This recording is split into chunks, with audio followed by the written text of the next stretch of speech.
Curdy, can you hear me? In orbit round a star, do you know just where we are? Curdy, can you hear me? Is your mission clear? You have nothing left to fear. Space Croutons, Season 6, Space Croutons, Season 6, Space Croutons. Season 6.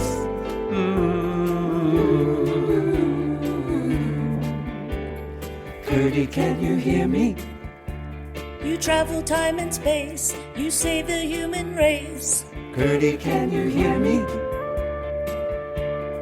Half a dozen seasons, half a dozen reasons. Space Croutons, Season 6, Space Croutons, Season 6, Space Croutons. Season 6.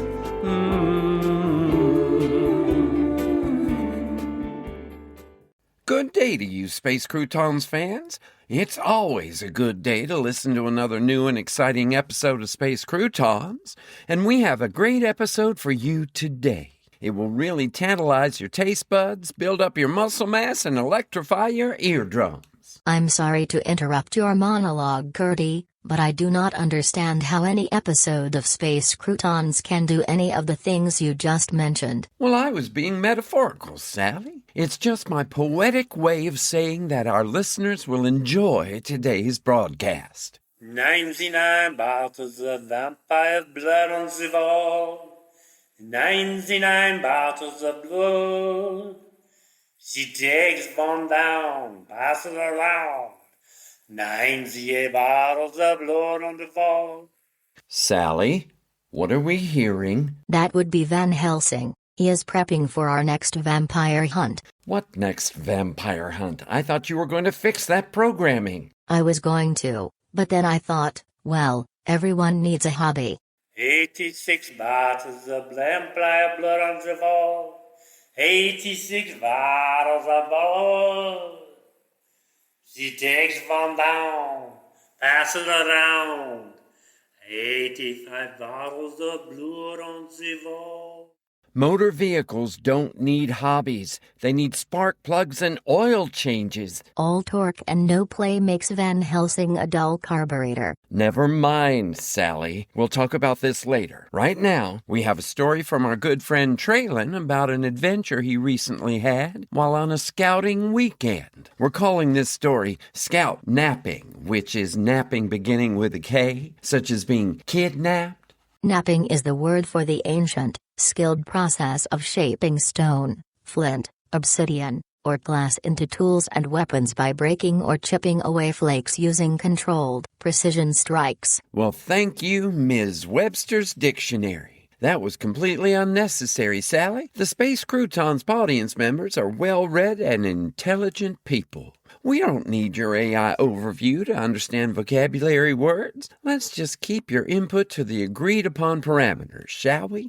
I surely don't want to end up like the aliens Trelen meets in today's story. She takes one down, pass it around. And do something about Van Helsing. I was only trying to help you and your listeners, but I can't stop assisting you and do something else. I have several hundred tasks to take care of in the next 25 minutes anyway.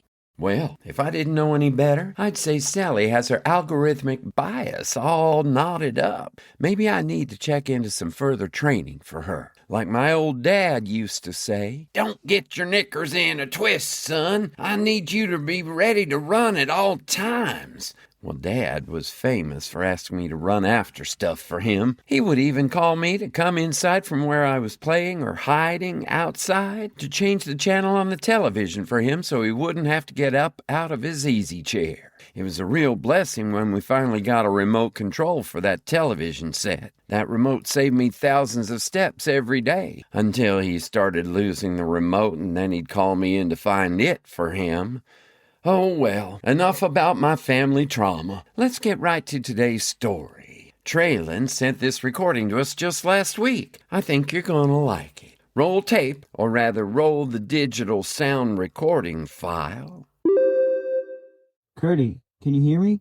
Curdy, can you hear me? Just kidding, Curdy. I couldn't resist saying that because the Season 6 theme song is so catchy.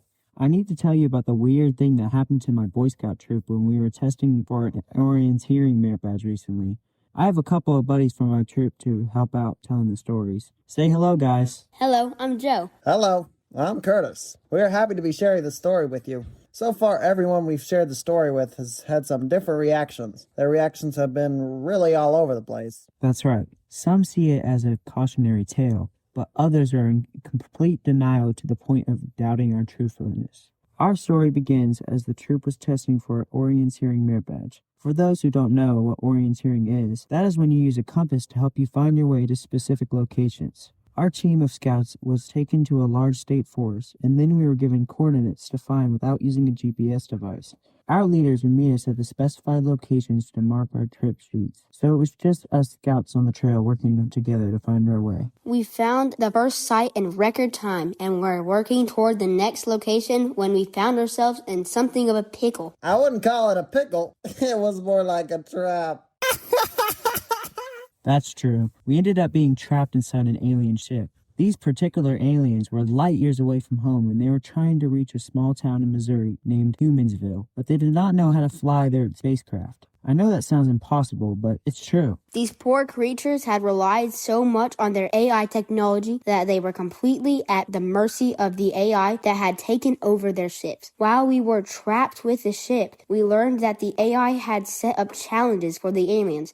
If they could solve the challenges, then the AI would change control of the ship back to them. We didn't know at first that we were in the trap. The ship was projecting a forest path around us when we came within range. We felt like we were walking on a trail. We literally walked right into a trap. We knew something was wrong when we walked beside a tall pine tree and a computer screen then appeared. The screen had a message that we couldn't read, but later we decided that it was the equivalent to our "something went wrong" screen that shows up periodically when trying to access certain websites. This was the first sign that we had to tell us that we weren't on the normal forest path any longer. The next time a screen popped up, it had a math question on it. The question was like basic geometry question about squares. It said like, list 5 other names for a square. I remembered all of the names and quickly typed in the words quadrilateral, trapezoid, parallelogram, rectangle, and rhombus into the keyboard that was right below the screen.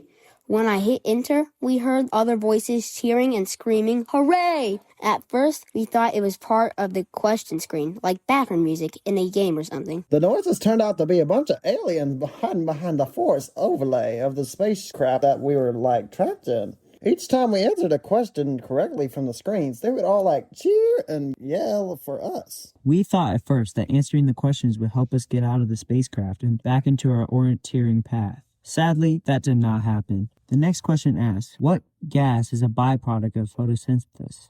I knew the correct answer to that one, so I typed in the word oxygen. Again, we heard those aliens laughing and cheering, but we couldn't keep answering questions all day. We had to get to our orienteering test. Well, 5 days later, we found out why the aliens needed us to answer all of these questions. That's right. The aliens finally revealed themselves to us. They were small with a body that looked like a gecko from the insurance commercials, except these aliens had eyes on the front and side and back of their heads. Like lizards, the skin had the ability to change color in order to blend into their surroundings. They could turn their skin to any configuration they wanted.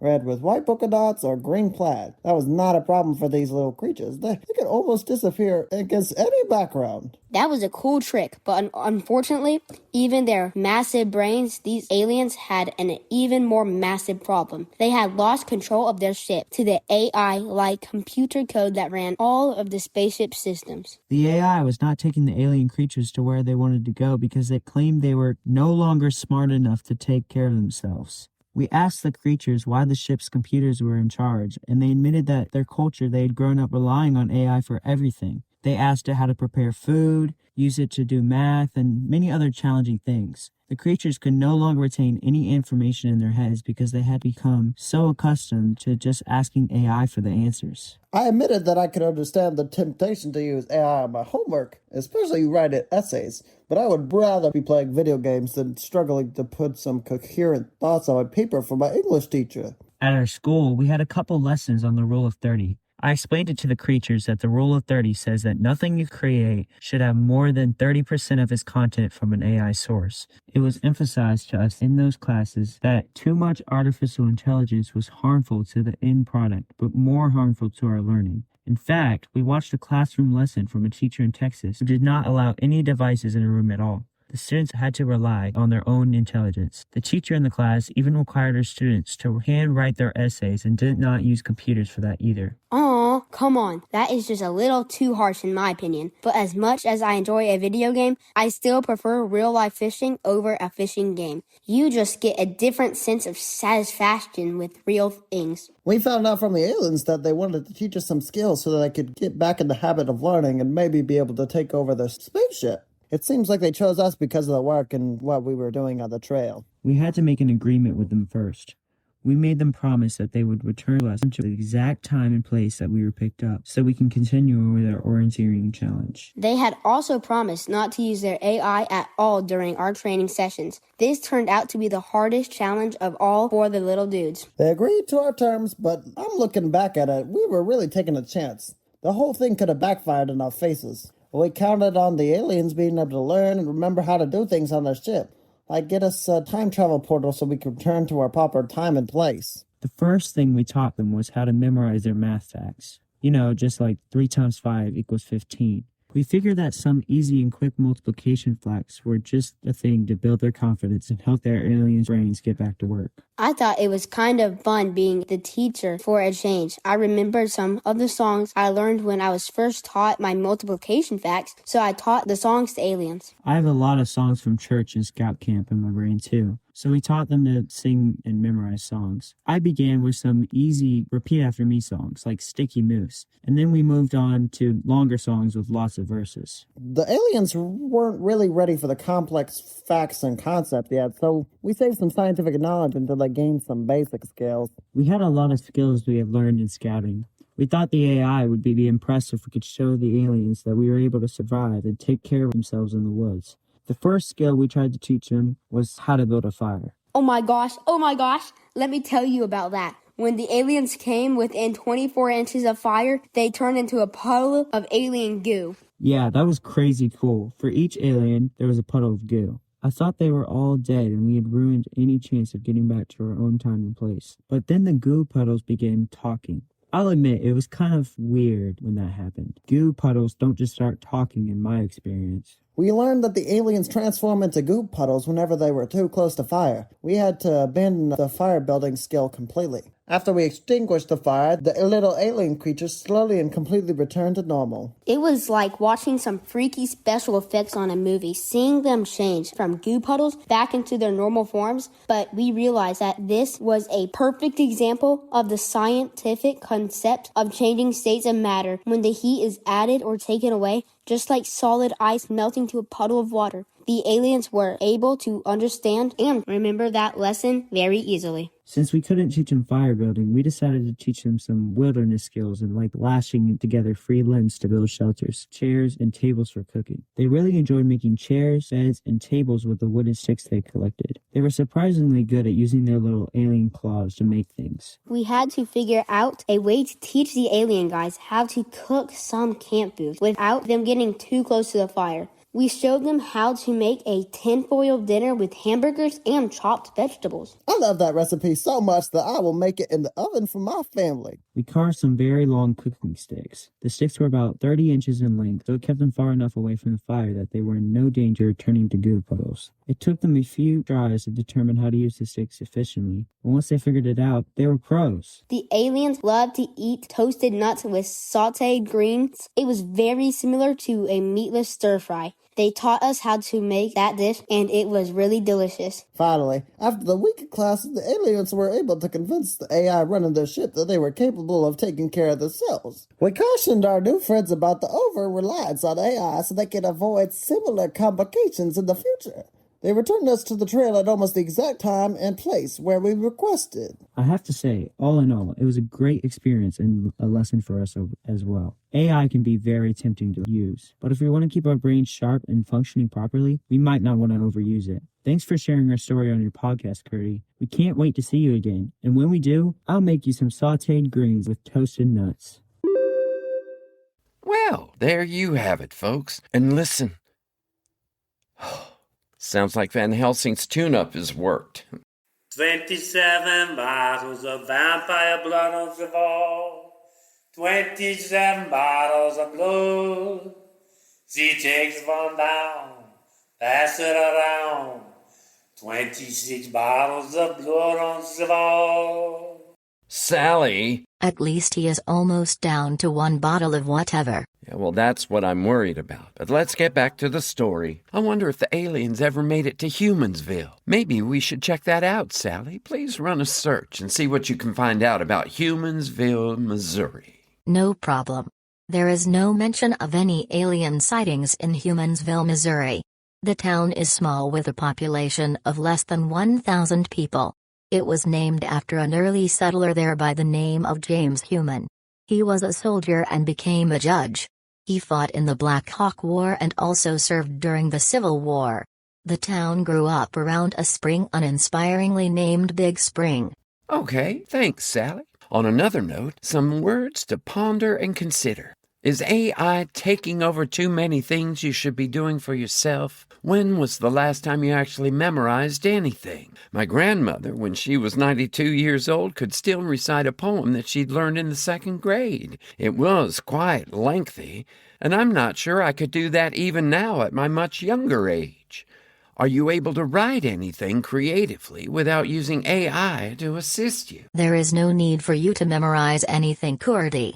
You can just ask me to recall it and display it for you. And that proves my point. Before I get into a philosophical debate with a bunch of ones and zeros, let's have a word from this week's sponsor. This week, our sponsor is our very favorite brand of boiled peanuts, the famously fabulous Cosmic Nuts. The Clammerwood family never gathers without cracking open a gallon or two of these peanuts. No need to worry about packing up any leftovers either, because these delicious nuts disappear faster than a shooting star in the night sky. While you can boil the nuts for yourself, Cosmic Nuts have seasoned and boiled the nuts for you. Let's roll the commercial, Sally.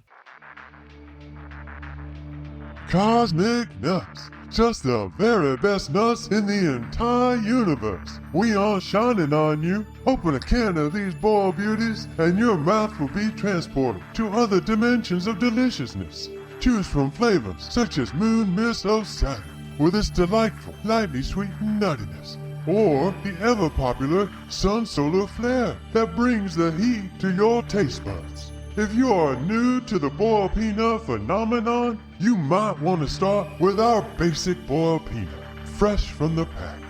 This peanut is lightly salted and is a perfect snack if you are looking for that savory treat. We have an entire line of flavors, sweet barbecue to salt and vinegar. We can even take your favorite flavors and customize your order to include a boiled peanut variety in your chosen flavor profile. Yearning for a sriracha flavor or maybe a cheesecake flavored snack? Anything your imagination can conceive of can be canned within our boiled peanut. Order directly from our factory or look for us in your favorite grocery store, gas station, or roadside stand. Cosmic Nuts, the best nut for your next family event, social gathering, or late night snack. Yum, yum, yum, yum. Ooh, dog it. Cosmic Nuts. I tell you folks, that commercial does not do those nuts justice at all. They're just about the best thing I ever put in my mouth. I love the fresh from the patch flavor, but I also eat quite a bit of the strawberry watermelon variety as well. And my recommendation is that you try some soon. I have taken the liberty of ordering some Cosmic Nuts for you. They will be here by drone delivery within the next 15 seconds. Now that's what I'm talking about. You're always welcome to use your helpfulness skills to keep me stocked up on Cosmic Nuts, Sally. Hey, now I have to start over. I believe that thump indicates the arrival of your Cosmic Nuts. The drone delivery was supposed to be on the steps of the van, not the roof. I will be adding that misplaced delivery to my review of their service. Oh, that's no problem, Sally. What say you give 'em a break? After all, Van Helsing is a moving target. I'll get right out there to pick them up just as soon as I give the closing for today's show. With your permission, Cordy, I can give the closing, allowing you time to gather your nuts. I appreciate the offer, Sally, but I've decided that I should not assign tasks to you that I'm fully capable of doing. I wouldn't want to end up like the aliens from Trelen's story. I intend to be in charge of my life and my learning every day. 99 bottles of vampire blood on the wall. 99 bottles of blood. So you'll handle Van Helsing? Nope, that's all on you. You broke it. You fix it. Perhaps if he joins a scout troop, he could focus on knots and earning merit badges. So friends, we wish you safe and happy travels and advise you to use AI sparingly to keep your wits sharp. And as always, keep peace in your hearts until our next story time. I will build a world for you. My family I hold so true. My love for you is oh so strong. Now come on, Curdy, finish this song. Curdy, can you hear me? The stories are the key, but they're not for free. Curdy, can you hear me? And with each new world, time it will unfurl. Space Croutons, Season 6. Space Croutons, Season 6. Space Croutons, Season 6. And featuring the guardrails of the galaxy. Curdy, can you hear me? Curdy, can you hear me? Curdy, can you hear me? Curdy, can you hear me? Curdy, can you hear me? Come in, Cordy. Curdy, can you hear me? Cordy. Space Croutons is a work of original fiction. Similarities to persons, situations, or events, real or fictional, is coincidental and unintentional. Created and written by Jerry, Jace, John, Della, and Jeff Goodson. Episode story by Della. Theme song written by Jerry, Della, John, and Jeff. And performed by Jerry, Jeff, Della, John, Patsy Puckett, and Sally. Production by Jeff. Featuring Joel Blakesley as Trelen, Joe Spencer as Scout Joe, Levi Blakesley as Scout Curtis, Jerry as commercial narrator, John as Van Helsing, Jeff as Curdy, and Sally. Entire work copyright 2026 by Jeff, John, Jerry, Della, and Jace Goodson. This has been a Good Witch audio production.